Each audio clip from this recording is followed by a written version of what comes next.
what was his highest lesson as a human that would benefit us most in this great time of awakening? Fantastic question. I would have never thought to ask this question.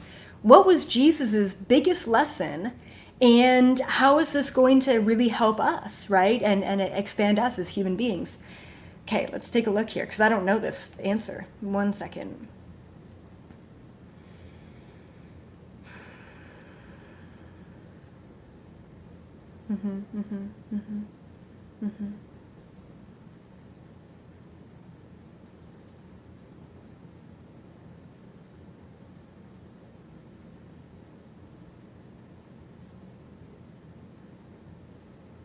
Okay.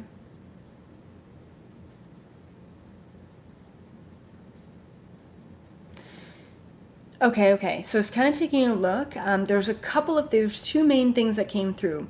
One, before his time in deep meditation and trance and doing a lot of the inner work that he did in the East, before his time there, he really had a hard time dealing with other people. No surprise there. And things like getting taken advantage of, or like giving someone kindness and having them give you back, hatred, right? So he had a really big issue with just other humans, right? So that was one of the biggest things that came through. After he spent this time meditating and doing this inner work, he wasn't affected by other people. It was really incredible to witness. It literally felt like he had this bubble, like this aura around him of what was it? Like I don't want to say it's like a lack of caring. Oh yeah, complete surrender mode. That's what it was. He was in this complete surrender mode when he was alive, especially after he did a lot of his own inner work.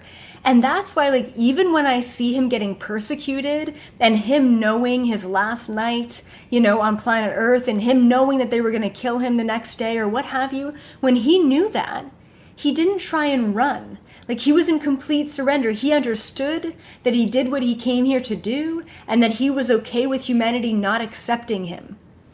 So he was in that complete surrender, but he did have a problem, and he felt like, and I'm sure a lot of us starseeds, a lot of us light workers all feel the same way. I battle with this all the time, which is, am I doing enough, right? Is this question of, am I doing enough?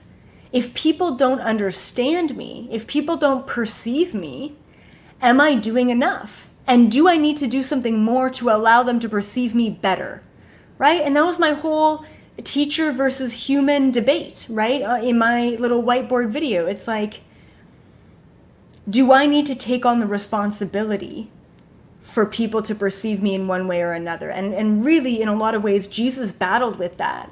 But also, he was so empowered because he was so in his bubble of energy that he just didn't allow that energy to kind of seep in. He just did what he needed to do. And even when he was persecuted, there was zero reaction within him. Like, that is so admirable. Like, I want to be more like him in so many ways, right? And in a way, it's like, in my mind, it's like, oh, well, that means that's being less human. And I don't think it is. I think he was very human in a lot of ways, in a way that he didn't really allow the polarities of humanity to damage or taint his own humanity. And that's powerful.